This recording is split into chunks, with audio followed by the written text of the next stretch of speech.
Bonjour à tous, c'est Fabien Tondelier, votre guide conférencier de la région lyonnaise. Vous allez bien? Parfait, je suis content pour vous. Aujourd'hui, c'est mercredi, et comme c'est mercredi, nous allons donc aborder une légende locale. Une légende qui, si elle avait vécu aujourd'hui, n'aurait pas eu trop de problèmes face à la Covid-19. J'ai nommé Ponce Pilate. Ben oui, parce qu'il se lavait tout le temps les mains en fait. Si vous étiez de passage à Vienne, ville qui, par ailleurs, fait l'objet d'une de mes vidéos, et que vous êtes passionné de randonnée, vous n'avez pas pu ne pas faire le rapprochement entre le nom du massif situé en face de l'autre côté du Rhône, le mont Pilat, et le célèbre procurateur de Judée, essentiellement connu pour avoir, selon les évangiles, ordonné l'exécution d'un certain Jésus à l'issue de son procès, d'où sa notoriété exceptionnelle pour un simple gouverneur de province. En effet, comme il ne pesait pas lourd dans la hiérarchie romaine, les sources dont on dispose sur lui sont très faibles, ce qui a prêté le flanc à de nombreuses versions quant à la fin de son existence, voire même quant au début, qui sont devenues par la suite des légendes. Que sait-on d'à peu près sûr sur lui? Déjà, contrairement à Ganelon par exemple, il a existé. On sait qu'il s'appelait Pontius, selon un passage des Antiquités judaïques de Flavius Joseph, une courte phrase de Tacite dans les Annales et 3 mentions dans le Nouveau Testament, ce qui a été corroboré en 1961 lors de la découverte d'une inscription retrouvée à Césarée et datant de l'empereur Tibère. On n'y a que les dernières lettres, mais ça ne laisse aucun doute. Son prénom, quant à lui, reste inconnu. Cette inscription nous apprend en outre qu'il était praefectus, un grade militaire, et non procurateur, comme on l'a cru pendant des siècles, un titre qui ne s'imposera que plus tardivement. En tant que préfet qui gouverne la Judée, il a donc la charge des fonctions administratives, militaires et juridiques, tant sur le plan civil que criminel. Jusqu'ici, tout va bien. Mais si on sait qu'il a été envoyé par Tibère comme gouverneur après 26 de notre ère, aucun texte ne nous renseigne sur son activité antérieure. Nous y reviendrons. Nous n'allons pas nous attarder sur l'œuvre générale de Ponce Pilate, ni sur ce fameux procès donc de Jésus, à l'issue duquel il aurait lancé ce fameux Ecce Homo au peuple juif. Ce n'est pas le propos de cette vidéo. Rappelons simplement quelques éléments, tout simplement, à son arrivée en 26 de notre ère, eh bien, la province était en proie à une insécurité permanente, le poste était plutôt ingrat, et nombre de ses prédécesseurs s'y sont cassés les dents, n'y restant que très peu de temps. Or, lui et son prédécesseur, son dernier prédécesseur, sont quand même restés plus de 10 ans, ce qui n'est pas si mal. Également, il ne faut pas trop prêter le flanc, notamment à l'image particulièrement noire qu'ont laissé les sources chrétiennes et juives à propos de Ponce Pilate, image qui a été très largement forgée a posteriori pour justifier donc son remplacement par Hérode Ier Agrippa en 36. Alors nous reviendrons un petit peu sur certains éléments qui peuvent expliquer cette image-là, mais surtout on va s'attarder ici au mystère de la disparition de Ponce Pilate. Il reste qu'après la répression des Samaritains sur le mont Garizim en 36, le consul et légat de la province de Syrie, Vitellius, le renvoie à Rome afin de s'expliquer auprès de l'empereur. Mais après son arrivée à Rome, on perd sa trace. On ne sait pas s'il y a eu un procès car au même moment, Tibère meurt. Selon Eusèbe de Césarée, il serait tombé en disgrâce et que, suite à cela, il aurait décidé de mettre fin à ses jours après avoir été exilé à Vienne, la 3e année du règne de Caligula, en se noyant dans le Rhône. Toutefois, la tradition éthiopienne, pour qui Pilate est un saint, lui fait subir le martyre à Rome. D'un point de vue des chrétiens d'obédience romaine, là aussi, les versions divergent.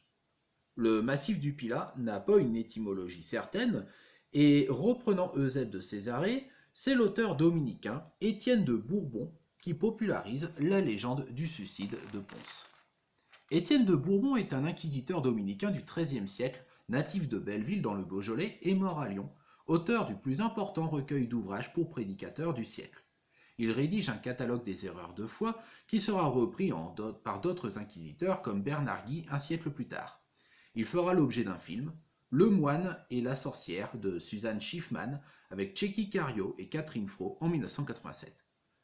Pour en revenir à Pilate, il précise le lieu de son suicide, Lyon, et est le premier à évoquer la pendaison, puis l'abandon du corps dans le puits du mont Pilat. Une tradition locale, cependant, oublie la pendaison et retient que c'est après avoir assisté à un tremblement de terre partageant une montagne massive en 3 pics, rappelant ainsi les 3 croix du calvaire, et qui donnera naissance au pic des 3 dents, que Pilate, après avoir essayé de retrouver goût à la vie en arpentant les montagnes verdoyantes du Pilat, aurait décidé d'en finir et se serait directement jeté dans le puits, celui de la Jasserie, source du Gier.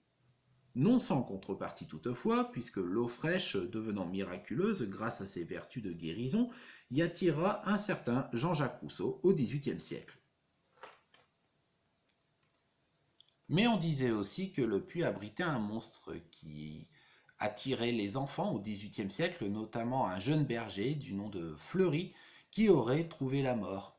On raconte également qu'en temps d'orage, on pouvait entendre les gémissements de l'ancien préfet de Judée. À Vienne, un monument que l'on sait aujourd'hui avoir appartenu à l'antique cirque romain, et plus précisément à son mur central, la Spina, haut de 23 mètres, a longtemps été interprété comme la tombe de Ponce Pilate. L'imagination populaire le faisait déjà passer pour le cénotaphe du fondateur légendaire de Vienne, Vénérius, puis des empereurs Auguste, Claude ou Alexandre Sévère, avant que le philosophe suisse Johann Georg Sulzer, vous me pardonnerez mon accent déplorable, ne reprenne dans son journal Le voyage de Berlin à Nice en 1775 la version du suicide dans le Rhône, d'où la tradition très tenace des Viennois de la tombe de Pilate. Ce monument, appelé la pyramide, mais qui en fait est un obélisque, est le seul monument antique égyptisant toujours en élévation en France. Pour la petite histoire, a donné son nom à un restaurant en face tenu par le célèbre cuisinier Fernand Point dans les années 20. De nombreux autres récits font état du Rhône qui aurait accueilli le corps de Ponce Pilate, mais plutôt dans un rôle de transit en fait.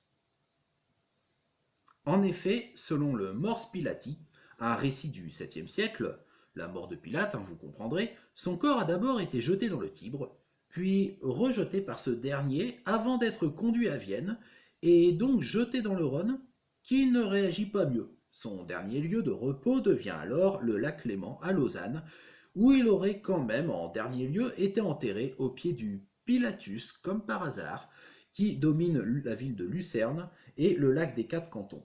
Lac d'où Pilate réémergerait lui-même, selon la légende, chaque vendredi saint, pour se laver les mains, avant d'envoyer l'orage sur Lucerne, ce qui irait plutôt bien avec le sens de l'expression. Mais vous rappelez-vous qu'en début de vidéo, j'avais également donc expliqué que sur sa naissance, eh bien, le mystère demeurait. Eh bien justement, j'y viens et je vous propose une réponse pour conclure cette vidéo.